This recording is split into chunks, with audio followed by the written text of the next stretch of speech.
Problem से solution तक, astro तक, नो योर फेट। नमस्कार, सीधी बात के इस बहुत ही खास, बहुत ही स्पेशल एपिसोड में आपका बहुत बहुत स्वागत है। मैं हूं सुधीर चौधरी। स्पेशल मैंने इसलिए कहा क्योंकि हम एक बहुत ही स्पेशल जगह पर हैं। ये डबल इंजन वाला सीधी बात होगा आज, और डबल इंजन इसलिए मैं कह रहा हूं क्योंकि आज हम, जैसा आप देख सकते हैं, हम केदारनाथ धाम पर हैं, भगवान के द्वार पर हैं, मोक्ष धाम इसे कहा जाता है, वहां पर हैं। और ऐसी पवित्र जगह पर हमारे साथ हैं मुरारी बापू। तो मुझे पूरा यकीन है कि ये ऐसा शानदार अनुभव आपने जीवन में इससे पहले कभी पाया नहीं होगा, जो आपको अब अगले 1 घंटे तक मिलने वाला है। बापू, आपका बहुत बहुत स्वागत है। बापू, आप एक पूरी राम कथा को लेकर ट्रेन यात्रा निकाल रहे हैं, पूरे भारत पर के भ्रमण पर निकले हैं, और मैंने अभी देखा कि यहाँ पर भी आप आए हैं, रामचरितमानस को लेकर आए हैं, हमारे साथ यहाँ रखी है, और बापू इसे लेकर आए हैं और पूरे भारतवर्ष में इसके लेकर ही साथ साथ आप चलेंगे। तो बापू, आज के इस कलयुग में जब इतनी हिंसा हो रही है और आप देख ही रहे हैं क्या माहौल है, ऐसे में आपको ये आइडिया कैसे आया? क्या आपका उद्देश्य क्या है? सबसे पहले तो आपके सभी दर्शकों को मेरा प्रणाम। जय सिया राम। सबसे पहले बात मैं ये कहूं कि मैं किसी को लेकर नहीं आया, ये पोथी जी सबको लेकर आई।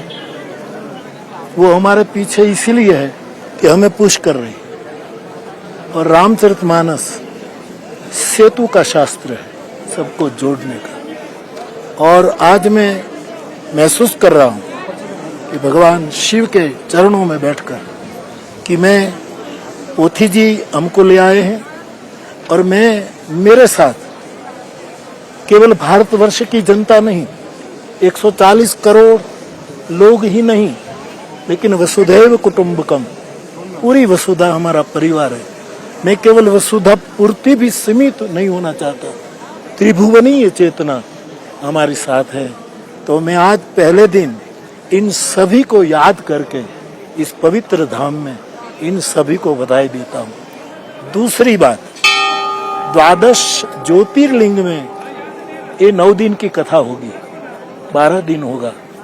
तो इसका मतलब आप देखिए, आज हम उत्तर में हैं, कुछ दिन के बाद हम दक्षिण में रामेश्वरम होंगे, पूर्व में होंगे और पश्चिम में होंगे। तो जगतगुरु शंकराचार्य ने कभी अपने वेदों को लेकर, उपनिषदों को लेकर, अपनी प्रस्थान त्रयी लेकर के चारों धाम को जोड़ा था। मुझे लगा हमारे पास वेद का ज्ञान नहीं है, उपनिषद का उपदेश नहीं है। मेरे पास तो मेरे सदगुरु भगवान त्रिभुवन दादा का दिया हुआ रामचरितमानस एक वैश्विक शास्त्र है, और मेरी प्रस्थान त्रयी है सत्य, प्रेम और करुणा। तो ये सबको लेकर हम यहाँ आए हैं, और ये चारों दिशाओं को जोड़ने का एक विनम्र प्रयास है। जी बापू, आज हमें ये मौका मिला है। इस स्थान को मोक्ष धाम भी कहते हैं, और कहते हैं कि यहाँ मोक्ष की प्राप्ति होती है। अपने तमाम दर्शकों के लिए हम ये जानना चाहेंगे कि आपके हिसाब से मोक्ष क्या है? हमारे सभी तीर्थ वैसे तो मुक्ति देता है, लेकिन कुछ विशेष तीर्थ है जिसकी महिमा विशेष है। और मेरी दृष्टि में मोक्ष ये है कि व्यक्ति ईर्ष्या, द्वेष और निंदा से मुक्त हो जाए, वही मोक्ष है। आपको लगता है कि जीवन में जो अंतिम पड़ाव है, जिसको सब लोग चाहते हैं कि मुझे मिले, वो मोक्ष है?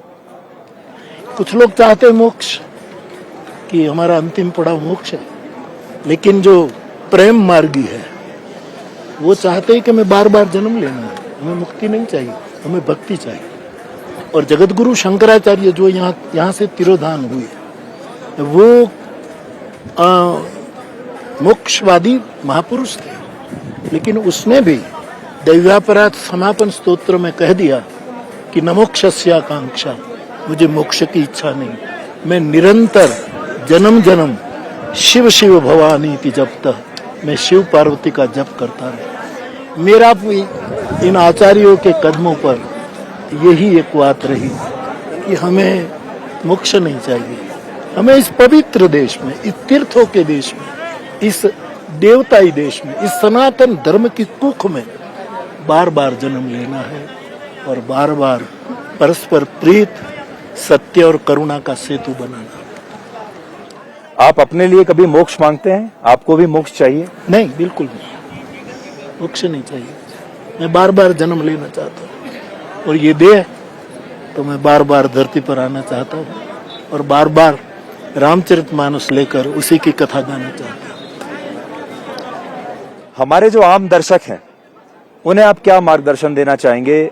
उन्हें मोक्ष प्राप्ति की तरफ जाना चाहिए या वो भी यही सोचें कि बार बार इंसान के तौर पर जन्म लें और वापस यहीं आते रहें? नहीं, ये दोनों मार्ग है।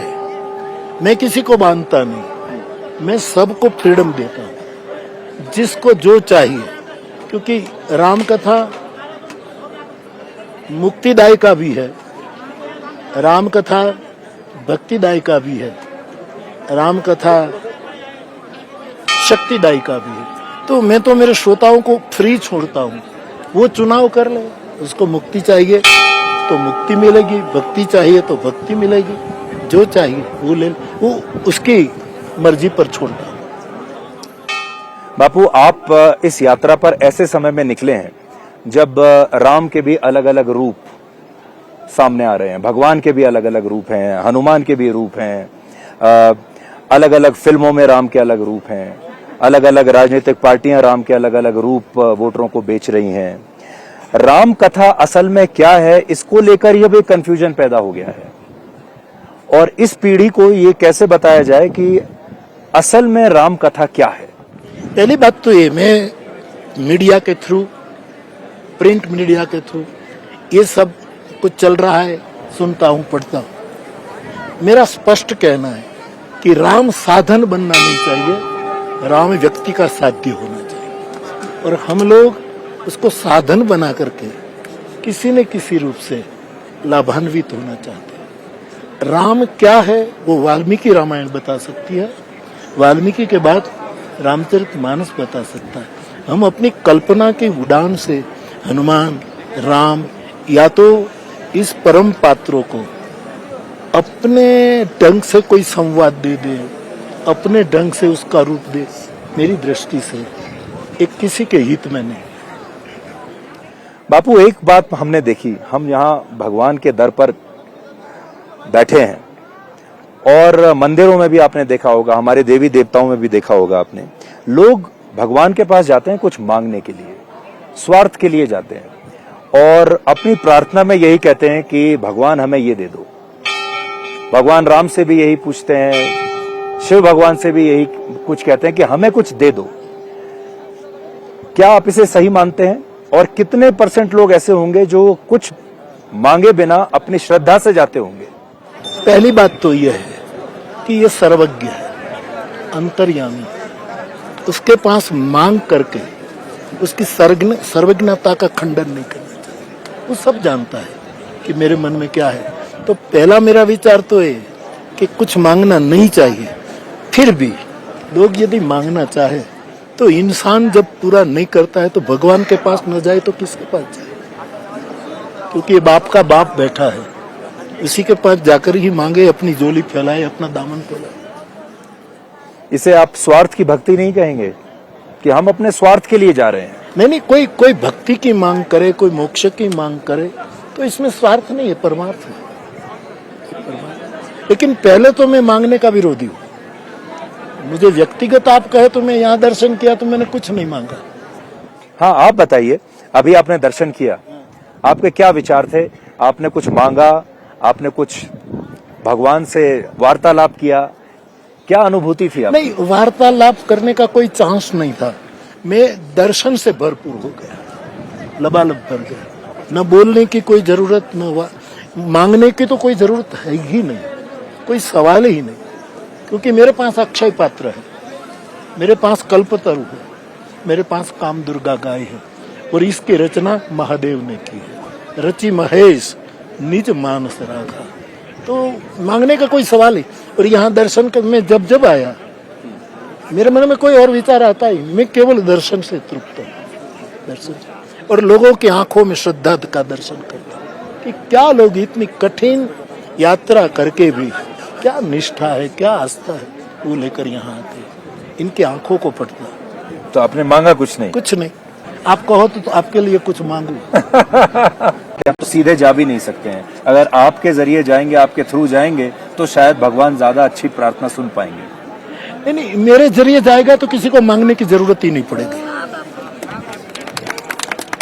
जरूर सही में मेरा सत्य प्रेम और करुणा लेकर मेरे साथ चलेंगे। पीछे चले ऐसा मैं नहीं चाहता, और मैं किसी के पीछे चलूं वो भी नहीं चाहता। हम सफर हो जाए, हमारे हमराही हो जाए, तो मेरे साथ इन 3 बात लेकर चलेगा, उसको कुछ मांगने की जरूरत नहीं। आप जो बात कह रहे हैं उससे मेरे मन में जो बात आ रही वो है गुरु को लेकर। गुरु जीवन में लोग कहते हैं बहुत आवश्यक है, एक गुरु जरूर होना चाहिए।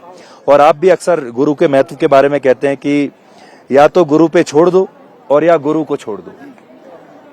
तो क्या गुरु बहुत आवश्यक है जीवन में? हर किसी का एक गुरु होना चाहिए? मैं व्यक्तिगत रूप में मानता हूँ कि सदगुरु बहुत आवश्यक है। बिना सदगुरु जो जाना चाहते हैं, मैंने कई लोग हैं जो गुरु को नहीं मानते हैं, लेकिन इसमें अहम का उदय होता है। लेकिन किसी का सहारा लेकर जाने से हम सुरक्षित रहते हैं। तो मैं तो सदगुरु को मानने वाला आदमी। और ये मेरा ये कहना है कि या तो सदगुरु को छोड़ दो या सदगुरु पर छोड़ दो, दो ही बात है। और सदगुरु यानी शिव, सदगुरु यानी राम, सदगुरु यानी हनुमान जी, सदगुरु मानी भगवान श्री कृष्ण। ये परम सदगुरु है।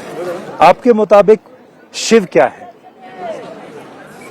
शिव ब्रह्म है, शिव परमात्मा है, शिव भगवान है, शिव ईश्वर है, शिव त्रिभुवन गुरु है, शिव परम तत्व है।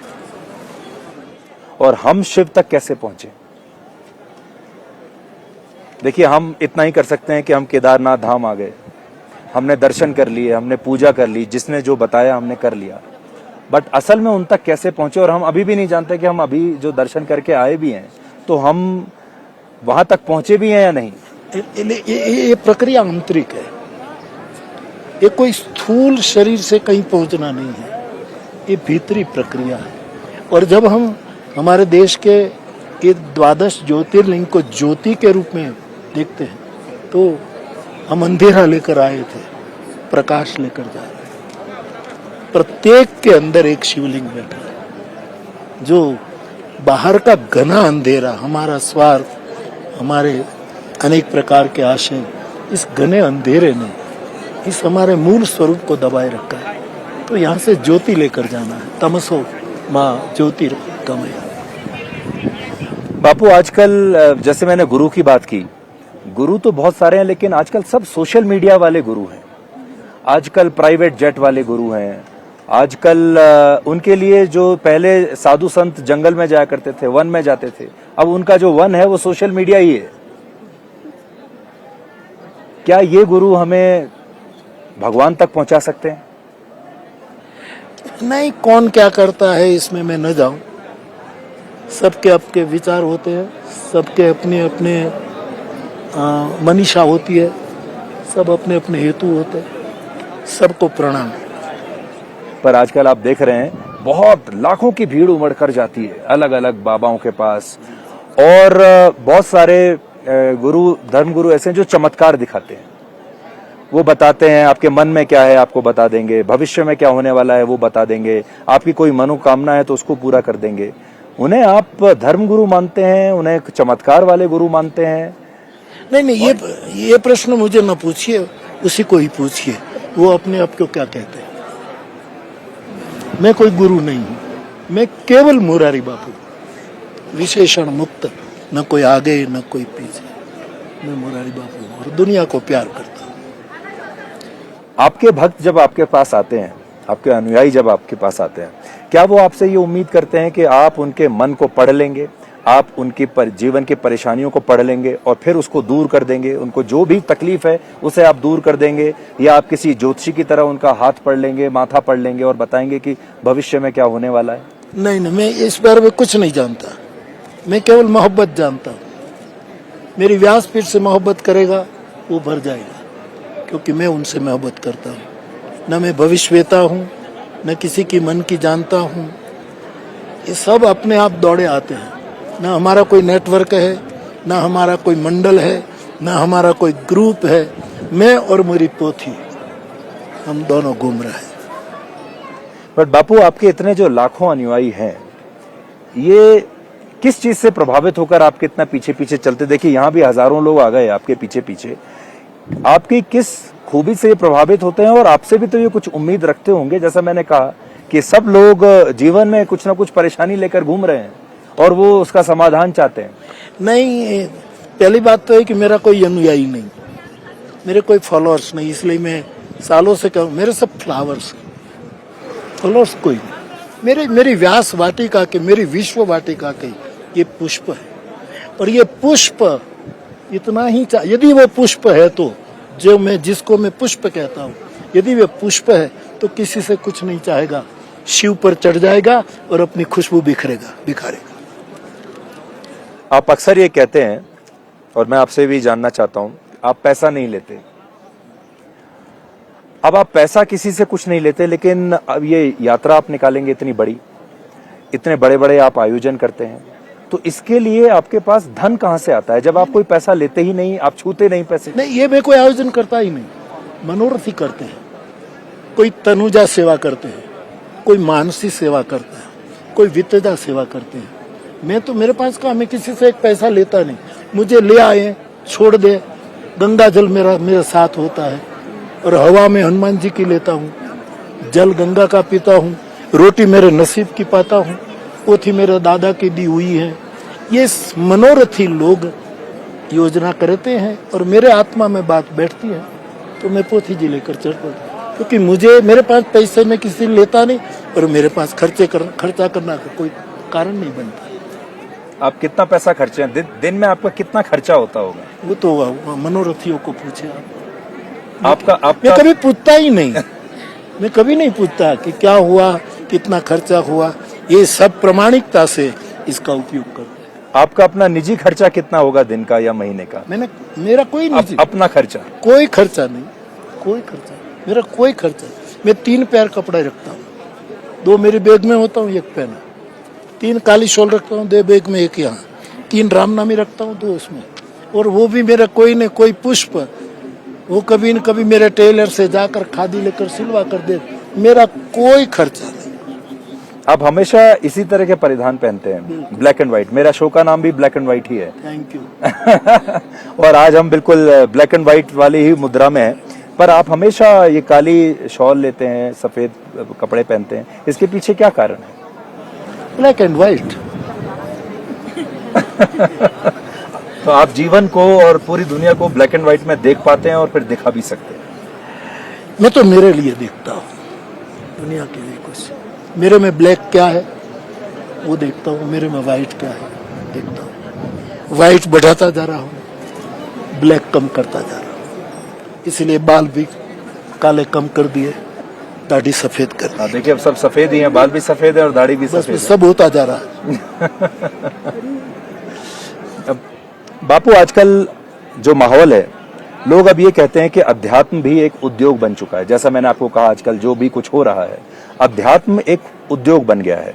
लोग शांति के लिए, अध्यात्म के लिए, अंग्रेजी में एक शब्द है विंडो शॉपिंग, अलग अलग दुकानें खुली हुई हैं। आप पहले एक दुकान पर ट्राई करते हैं, दूसरे दुकान पर ट्राई करते हैं। कई लोग उसे अध्यात्म का नाम देते हैं, कई लोग उसे सुख, शांति, चैन का नाम देते हैं। आपको लगता है वाकई ये एक प्रोडक्ट बन गया है जो बाजार में बेचा जा रहा है? जो अध्यात्म को धंधा समझते हैं, मेरी दृष्टि में ये अपराध है। अध्यात्म ये नहीं कर सकता, सच्चा अध्यात्म। अध्यात्म एक विलग वस्तु है, और मेरी दृष्टि में इतनी सालों की मेरी यात्रा मैंने देखी कि लोगों में भय है और लोगों में प्रलोभन।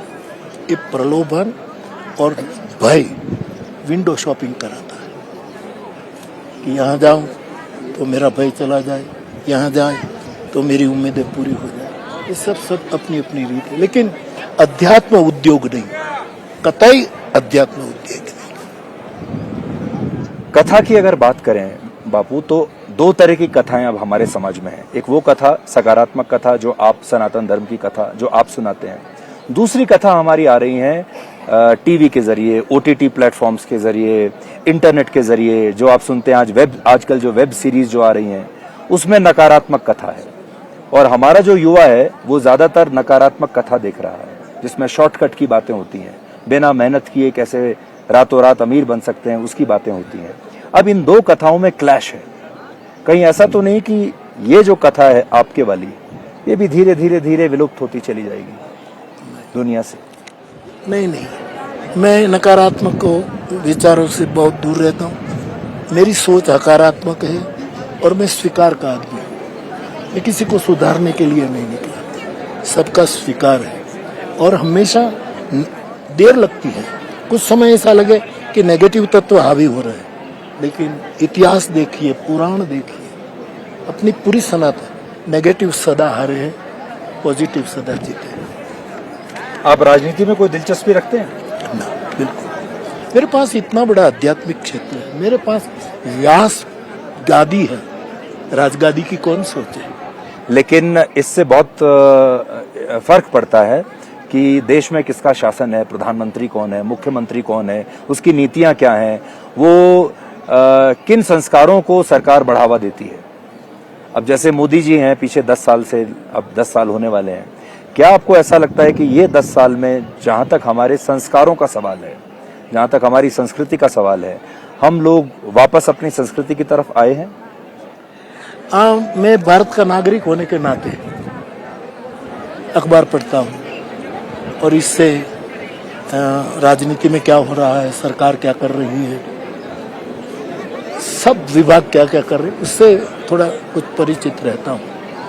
लेकिन मुझे लगता है कि कुछ अच्छा तो हो रहा है, अच्छा तो, और विकास ऐसा हो कि पूरे समाज को विश्राम तक ले जाए, कुछ तो अच्छा हो। अब अगले साल चुनाव होने वाला है और विपक्ष के गठबंधन ने नाम ही अपना इंडिया रख लिया है। आप भारत के नागरिक हैं, इंडिया के भी आप नागरिक हैं, लेकिन नाम ही इंडिया रख लिया है अभी। तो आप देख रहे हैं कि राजनीति भी अब और नए नए आइडियाज, नई नई चीजों से अभी भर रही है। अब राजनीति क्या चाहती है वो तो मेरे से आप ज्यादा जाने, मीडिया ज्यादा जानते हैं, लेकिन मेरे मन में इंडिया तो एक शब्द प्राचीन है। मेरे मन में तो मेरा भारतवर्ष है, मेरा दिव्य भारत, भव्य भारत, तेजवान भारत, सबका स्वीकार करने वाला भारत। तो ये तो राजनीति है कि कोई नाम अपनी पार्टी का जो दे, इसमें मुझे जाना है। आजकल फिल्में बहुत आ रही हैं, जैसे एक फिल्म अभी आई जिसका नाम था आदि पुरुष। कहा यह गया कि ये भगवान राम की कहानी है, इसमें रामायण का चित्रण किया गया है, लेकिन आपने सुन लिया होगा, अखबारों में भी देखा होगा, उसके जो डायलॉग्स थे वो काफी आपत्तिजनक थे, लोगों को अच्छे नहीं लगे। तो रामायण का ये जो कमर्शियलाइजेशन हो रहा है फिल्मों में और उसके अलग अलग जो वर्जन्स आ रहे हैं, इस पर आपको कैसा लगता है? क्या ये बात आपको आहत करती है? आहट तो नहीं करती, दया आती है, करुणा आती है इस बात पर, क्योंकि राम कथा संवाद की कथा है, उसमें विवाद खड़ा हो ऐसे संवाद क्यों डाले जाए। और जैसे रामानंद सागर जी ने रामायण बनाई तो उसने रामायण के जो अथॉरिटी मानी जाती है, इन लोगों के पास जाकर उसने पूछा आपकी राय क्या है। मैं समझता हूँ कि वाल्मीकि अथॉरिटी, रामचरितमानस ये तो अनादि काव्य है, शिव जी ने रचना की, तो उसमें जो आता हो वो ही पेश करना चाहिए। टिकट बारी पर ध्यान नहीं रखना चाहिए।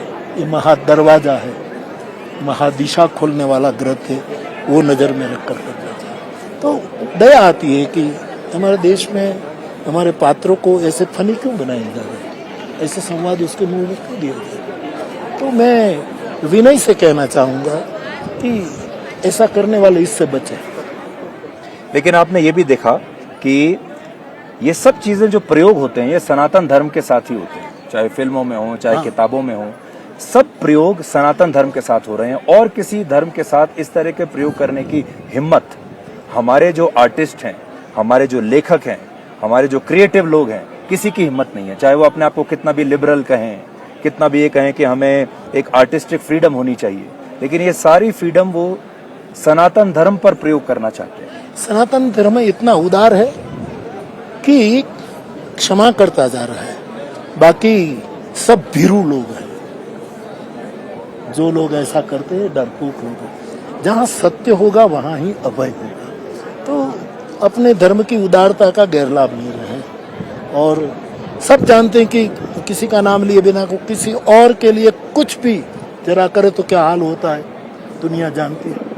तो यदि हिम्मत हो तो ये सब करना चाहिए। किसी के बारे में भी कुछ बातें करे, हिम्मत हो तो ये डरपोकता का दर्शन करा है। सनातन धर्म पर टूट जो वैदिक परंपरा है। हिंदू शब्द का मैं यूज करूं तो इसका छोटा अर्थ मत करना।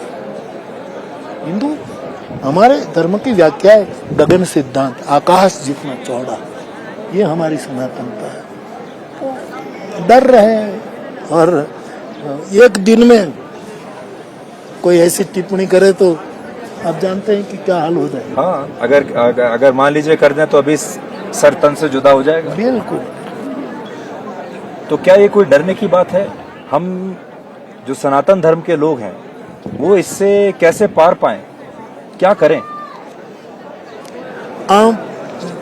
इसमें मैं तो एक इंसान हूँ, मुरारी बापू केवल, लेकिन इसमें हमारे जो परमाचार्य हैं, इन पुरुष भी करते होंगे, कर रहे होंगे, लेकिन वो भी ज़्यादा समाज को जागरूक करें कि आवश्यक है। अभी देखिए धर्म और संप्रदाय, सबसे ज्यादा हिंसा इन्हीं को लेकर हो रही है। अभी आपने कल मणिपुर का घटना देखी होगी, कई महीनों से मणिपुर में ये सब चल रहा है। वहां भी जो झगड़ा है वो संप्रदायों को लेकर है और संप्रदायों के पीछे भी धर्म छुपे हुए हैं। कभी आपका मन आहत होता है कि इसी देश में जहां हम रह रहे हैं, जहां आज हम बात कर रहे हैं, वहीं किसी और कोने में ये सब भी हो रहा है? यद्यपि संप्रदाय का अर्थ कभी कभी अच्छा भी है, लेकिन देखने में जो आता है कि संप्रदाय बहुत संकीर्ण होता है, धर्म बहुत विशाल होता है। ये दोनों बिलक वस्तु हैं। धर्म बहती हुई गंगा है और संप्रदाय इसमें से छोटी छोटी नालियां निकाल करके अपने खेत में पानी डालने का बुद्धिपूर्वक प्रयोग है। मैंने सुना है आप सिर्फ गंगा का पानी पीते हैं, आपने कभी बाहर का पानी नहीं पिया, तो कैसे आप? कुछ सालों से मैं पी रहा हूँ। मेरी रसोई भी गंगा जल से बनती है, पीता भी गंगा जल है। अच्छा। तो मुझे गंगा ही जल पिलाती है और इससे फायदा बड़ा ये हुआ कि देश विदेश में हर जगह, हर एक घर में गंगा जल चला गया। क्योंकि कभी मुरारी बापू आएंगे तो हम गंगा जल की रोटी भिक्षा में देंगे। तो बहुत गंगा केवल भारत में न रही, जो असल में त्रिभुवनी है वो त्रिभुवन में घूम रहे हैं। ये अच्छा फायदा हुआ। बापू आप शिक्षक रहे हैं गुजरात में, अभी भी आप अपने आप को एक शिक्षक की तरह ही देखते हैं या आप कथावाचक की तरह देखते हैं, अभी एक गुरु की तरह देखते हैं? नहीं, जब टीचर था तब टीचिंग करता था। अब मेरा क्लास में, अब टीचिंग नहीं कर रहा हूँ, लर्निंग कर रहा हूँ, सीख रहा हूँ। मेरे श्रोताओं से, मेरे पुष्पों से महक ले रहा हूँ, सीख रहा हूँ। और फर्क इतना कि उस समय मेरे क्लास में 40 छात्र थे। आज मैं तो संख्या नहीं कहूंगा, बहुत लोग। आज तो आपकी क्लास में लाखों करोड़ों लोग हैं, और वो भी बिना सोशल मीडिया के। हाँ, कोई हमारा नेटवर्क नहीं, कोई नहीं। और मुझे लोग भी मेरे बारे में जो आकलन हो रहा है केवल सोशल मीडिया के थ्रू हो रहा है। मुझे कम से कम मेरे पास आए, मेरी पोथी के पास बैठे, जरा कुछ मुझे सुने, फिर थोड़ा अहोभाव के अधोभाव जो करना हो करे, मूल्यांकन होना चाहिए। और सोशल मीडिया ने कुछ डाल दिया तो आज का जो है होता रहता है, लेकिन मैं माइंड नहीं करता, मैं देखता ही हूँ। तो बापू आज के जो, जैसे मैंने कहा, आज के जो साधु हैं ये तो सोशल मीडिया वाले साधु हैं। आप कभी ये सोचते हैं कि आपको भी सोशल मीडिया पर होना चाहिए? आपके सोशल मीडिया पर कितने फॉलोअर्स हैं, आपके नाम की कितनी रील्स बन रही हैं, कितने वीडियोस बन रहे हैं, लोग कितना फॉलो कर रहे हैं, लाइक कर रहे हैं? एक तो आप जानते हैं कि इलेक्ट्रिक मीडिया, एक प्रिंट मीडिया, मेरा मीडिया ही है, मुझे कुछ नहीं करना पड़ता, ये सब कर रहा, क्योंकि रामचरितमानस की चौपाइयां घर घर में नहीं है, घट घट में। टीवी घर में होता है, घट में नहीं होता है। ये मीडिया घट में है, हर एक के घट के भीतर है, तो वो करता है मेरे लिए सब कुछ। पर कभी आप चेक करते हैं सोशल मीडिया पर अपने आप को? नहीं, मुझे आता ही नहीं, मुझे ये देखना ही नहीं आता है। तो कोई मुझसे यात्रा में होते तो बताते, किसी ने कहा, मैं न्यूज देखता हूँ जब रोटी खाता हूँ, तब भिक्षा करता तो न्यूज देख लेता हूँ कि मेरे राष्ट्र में क्या हो रहा है, फर्क नहीं। न्यूज में आप क्या देखना पसंद करते हैं? मैं जो आता हूँ, आज तक में जो आता हूँ देखता हूँ, और चैनलों में जो आता हूँ वो देखता हूँ, जो आता है, जो चढ़ा दे उसको देखता हूँ। कुछ उसे देखकर कभी आपको कोई दुख या खुशी की अनुभूति होती है? कभी कभी क्या है कि जो न देखा नहीं चीज बार बार दिखाई जा रही, बार बार रिपीट रिपीट रिपीट रिपीट, तो आदमी के दिमाग में बार बार कोई चीज जाए। तो मीडिया का कर्तव्य है कि मस्तिष्क को स्वच्छ करना, बिगाड़ना नहीं। बापू, तिजोरी में भरा धन या संतोष से भरा मन, किसे चुनना चाहिए? संतोष से भरा मन। लेकिन लोग तो आजकल तिजोरी में भरा धन ही चाह रहे हैं, और आपके पास भी बहुत सारे ऐसे ही आते होंगे ये पूछते होंगे कि ये बताइए कि तिजोरी में धन कैसे भरें? नहीं, मेरे पास आने वाले समझ गए कि मेरे पास आने वाले का धन बढ़ेगा नहीं, कम होगा, वो पक्की बात है, क्योंकि वो परम धन पकड़ेगा, ये धन छूटने लगा। आपके हिसाब से पैसा बड़ा या परमात्मा? ये तो किसी बच्चे को, भारत के किसी बच्चे को पूछ लो, एक चिड़िया को पूछ लो, वो कहेगा कि परमात्मा ही बड़ा। लेकिन परमात्मा ये नहीं कहेगा कि मैं बड़ा हूँ, परमात्मा कहेगा कि मैं कण कण में हूँ, मैं हर एक हूँ। आप अक्सर ये बात भी कहते हैं कि आप सुधारना नहीं चाहते, आप स्वीकार करना चाहते हैं। जी। इसके पीछे क्या लॉजिक आप देखते हैं? क्योंकि हम तो सुधारना ही चाहते हैं, ज्यादातर लोग यही कहते हैं कि मैं सुधारने आया हूँ, मैं ठीक करने आया हूँ, मैं रिपेयर करने के लिए आया हूँ, वो स्वीकार नहीं करते। मैंने जो इतिहास देखा है, इसमें मैंने पाया कि सुधारक इतने सफल नहीं हुए और न विचारक इतने सफल हुए। राम स्वीकारक है, उसने अहल्या का स्वीकार किया, निषादों का, आदिवासियों का, इवन पत्थरों का, असुरों का, शबरी का, तो स्वीकार ने सफलता हासिल की है। सुधार थक जाते हैं। आदमी का चाहिए कि खुद को सुधारे और सबका स्वीकार करे। बापू, आपसे मिलने के लिए बहुत सारे युवा भी आते होंगे, और बहुत सारे युवा हमें बाहर मिलते हैं। आज जो हम देखते हैं, युवा बहुत भटका हुआ है। एक तो एम्बिशन को लेकर इम्बैलेंस है, और दूसरा है हर युवा को हम जो देखते हैं, या तो वो रिलेशनशिप में फंसा हुआ है या ब्रेकअप में फंसा हुआ है, और जो समय बच गया वो रील्स या वीडियो में लगा हुआ है या सोशल मीडिया में लगा हुआ है। इस युवा को आप क्या मार्गदर्शन देना चाहेंगे? मेरे पास वो युवा आते हैं जो भटक के थक गए और फिर मेरे पास आकर अटक जाते। पहले बहुत घूम लेते इधर उधर दुनिया में का, और मैंने ये देखा है कि हर जगह भटक करके वही मुरारी बापू, वही राम कथा, आज इतने मैं 65 ईयर से गा रहा हूँ, और लोग आते हैं क्योंकि हर जगह देख करके वो तो कहीं एक जगह अटक जाए, श्रद्धा में, गुणातीत श्रद्धा में, परम विश्वास में, परम आस्था में अटक जाए, ये जरूरी है।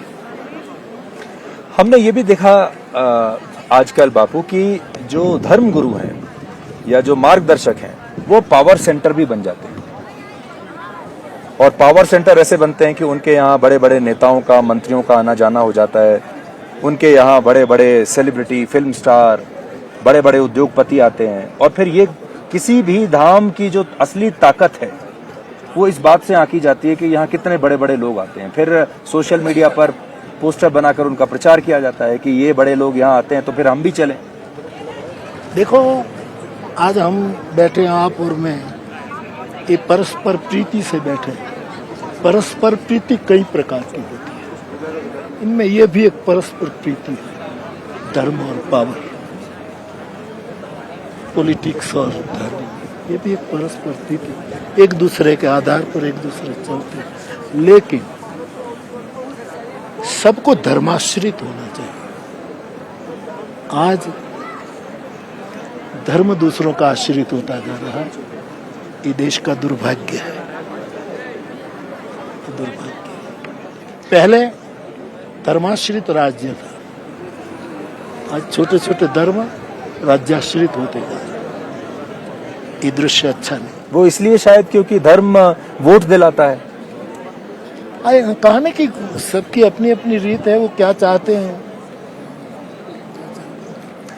बापू, आपके बारे में कहा जाता पहले है हनुमान जी मंदिर सीता जी को खोजने गए थे, आज मंदिर लोग सत्ता खोजने के जा रहे हैं। इतने में समझ जाए, पहले सीता की खोज की, भक्ति की, आज सत्ता की खोज।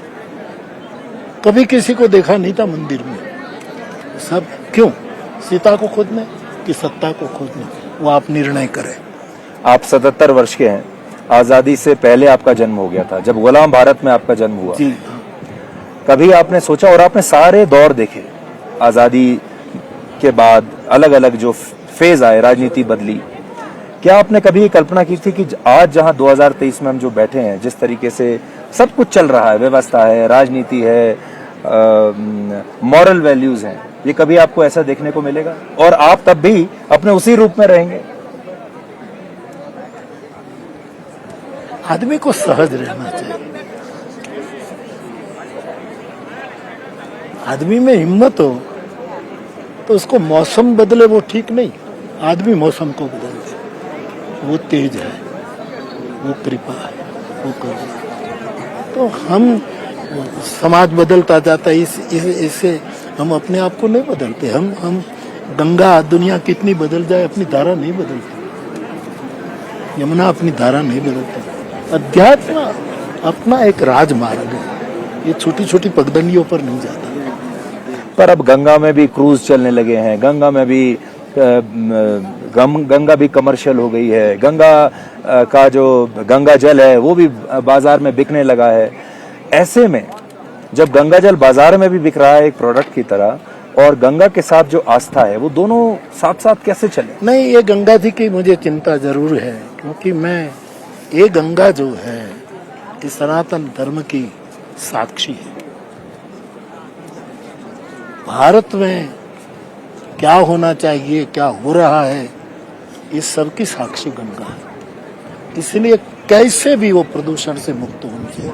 कुछ साल पहले कोई सरकार थी, योजना बनी थी, मुझे नहीं लगा कि कहाँ तक पहुंची। आज भी गंगा शुद्धिकरण का, लेकिन मैं गंगा जल पीता इसीलिए नहीं, गंगा कोई एक धर्म की नहीं है, और मानस के आधार पर कहने दो, गंगा नदी भी नहीं, गंगा एक सबको स्वीकार करने वाला सनातन प्रवाह है। तो उसका व्यापार नहीं होना चाहिए, प्रसाद होना चाहिए। आपको अपने बारे में कभी ऐसा लगता है कि लेकिन एक बात बीच में ये भी कहूं कि आज मिनरल वाटर बिके जा रहे हैं, तो कम से कम गंगा जल सबके घर में ये जाए तो बेटर भी है। बिल्कुल। आपको अपने लिए कभी ऐसा लगता है कि आज इंटरनेट के दौर में, सोशल मीडिया के दौर में, OTT के जमाने में आप एक ब्लैक एंड व्हाइट फिल्म की तरह हैं? मैं चलचित्र का आदमी नहीं हूँ, चरित्र का आदमी। बापू, एक सवाल और आपसे पूछना चाहते हैं। अक्सर ये लोग कहते हैं कि आप भी कई उद्योगपतियों के बहुत करीबी हैं, अंबानी परिवार के भी आप बहुत करीब हैं, और जब अंबानी परिवार में मुकेश अंबानी और अनिल अंबानी का झगड़ा चल रहा था, तो ये ऑफर क्या वो मदद के लिए आपके पास आए थे और उन्होंने कहा था कि आप बीच बचाव कराएं, तो आपने कराया या नहीं कराया? नहीं, वो उसकी एक श्रद्धा थी, तो वो आदर रखते थे। बाकी मैं न किसी से दूर हूँ, न किसी के करीब। मैं साधु में उसको मानता हूँ कि कोई कहता हूँ कि हम बापू से क्लोज है, तो ये गलत है। साधु वो है न किसी से दूर, न किसी से। तो उसका एक धीरूभाई के समय से एक भाव रहा, वो हमारे सौराष्ट्र के रहे। तो उसके घर में ऐसा कुछ हुआ तो उसकी माता जी कोकिलाबेन आई थी। मैंने एक ही बात कही थी कि साथ में रहना हो तो भी प्रेम से रहना चाहिए और विलग होना हो तो भी प्रेम से। द्वेष से साथ में भी नहीं रहना चाहिए और द्वेष से विलग भी। मैंने लिख कर दिया है साइन करके। उन दोनों भाइयों को आपने दिया लिखकर? उसकी माता जी माता जी कोकिलाबेन को, वो आई थी। तो मैंने एक साधु के नाते मेरे जो विचार थे वो दिया। बाकी कोई उद्योगपति के मैं करीब नहीं, वो मेरे करीब नहीं, मैं ये और मैं। आखिरी सवाल बापू आपसे ये, केदारनाथ धाम पे अभी हमने थोड़े दिन पहले हमने भी ये बात कही, अक्सर लोग मंदिरों में जाते हैं, रील बनाते हैं, वीडियो बनाते हैं, मनोरंजन का एक स्थल बना दिया है जिसमें श्रद्धा को लेकर लोग कम जाते हैं और रील बनाने के लिए ज्यादा जाते हैं। अब वो यहाँ पर बंद हुआ है, आप इसे अच्छा मानते हैं और आपको लगता है कि ये थोड़ा एक डाइल्यूट हो रहा है, हमारे जो मंदिर हैं वो डाइल्यूट हो रहे हैं और एक कई मंदिर तो पिकनिक स्पॉट बन गए हैं? देखो, तीर्थ स्थान पवित्र है, उसको प्रदूषित नहीं होने देना चाहिए, ये ध्यान रखना चाहिए। बाकी तो तीर्थ की अपनी महिमा है और मैं कहूँगा कि कोई भी तीर्थ पवित्र है, लेकिन हम उसको अस्वच्छ करते हैं विचारों से, कचरा डाल करके, पूजा के बहाने ये चीज इधर उधर करके, वो नहीं होना चाहिए। लेकिन अपने स्वार्थ के लिए उसका कोई व्यापारीकरण करे। बापू, आज आपने हमें केदारनाथ धाम पर यहाँ इतना अच्छा आध्यात्मिक अनुभव दिया और एक मार्गदर्शन दिया, आपका बहुत बहुत शुक्रिया। और जैसा मैंने शुरू में कहा था बापू, आज ये जो हमारा शो है सीधी बात, ये डबल इंजन का सीधी बात हो गया। एक तो भगवान शिव हमारे पीछे हैं और दूसरा मुरारी बापू आज हमारे साथ हैं। मैं उम्मीद करता हूँ आपको भी ये बातचीत अच्छी लगी होगी, पसंद आई होगी, रस आया होगा। आपने डबल इंजन का प्रयोग किया तो मैं थोड़ा सोचने लगा था क्योंकि मैं भारत का नागरिक हूँ, लेकिन आपने डबल इंजन में मेरे महादेव को जोड़ा और इस शंकर को जोड़ा, इस किंकर को जोड़ा, तो मुझे अच्छा लगा। मैं राजी हूँ कि और डबल इंजन काम करेगा, लेकिन करे न करे इज्जत उसकी है, वो जाने, और बिना पूछे एक जवाब दे दे, क्योंकि कई जगह से पूछा जा रहा है इस। और एक बात है, आपने जो कहा कि यहाँ ये हुआ, यहाँ प्रवास के लिए नहीं आना चाहिए, यात्रा के लिए। बापू, ये अपील आपको करनी चाहिए लोगों से। तो मैं तो करता रहूं और करूंगा। ये प्रवास का स्थान नहीं है, ये यात्रा का धाम है, इसलिए उसके संस्कार, उसकी पवित्रता, ये सब बनी रहनी चाहिए। सब लोग कहते, पूछ रहे हैं आज इतने दिनों से, जब से ये बात बनी, तो कल से इसका शुभारंभ है, तो पूछ रहे हैं ये ऐतिहासिक यात्रा है, ये है। मैं इतना ही कहूँगा आपके चैनल के थ्रू, ये ऐतिहासिक यात्रा नहीं, इतिहास कायम अतीत को देखता है और हमें जो इतिहास पढ़ाया जाता है वो भी अतीत का पढ़ाया जाता है। ऐसी ऐसी घटना, और कुछ लोग हैं जो भविष्य के लिए इतिहास रच जाते हैं, बनाते। मेरा कहना ये है कि ये घटी हुई कोई घटना पर ऐतिहासिक यात्रा नहीं है और न हमें कोई रिकॉर्ड बनाना है। मैं एक केवल केवल केवल त्रिभुवनीय अध्यात्म यात्रा। आपके सभी दर्शकों को इस केदारनाथ धाम से मेरा प्रणाम। जय सिया राम, नमः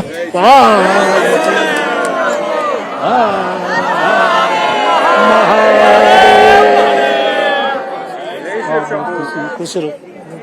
बहुत बहुत धन्यवाद बापू। खुश रहो। एस्ट्रो तक ऐप पर आपको मिलेगा भविष्य से जुड़े हर सवाल का जवाब। डाउनलोड कीजिए एस्ट्रो तक ऐप और चुटकी में जुड़िए इंडिया के बेस्ट एस्ट्रोलॉजर से।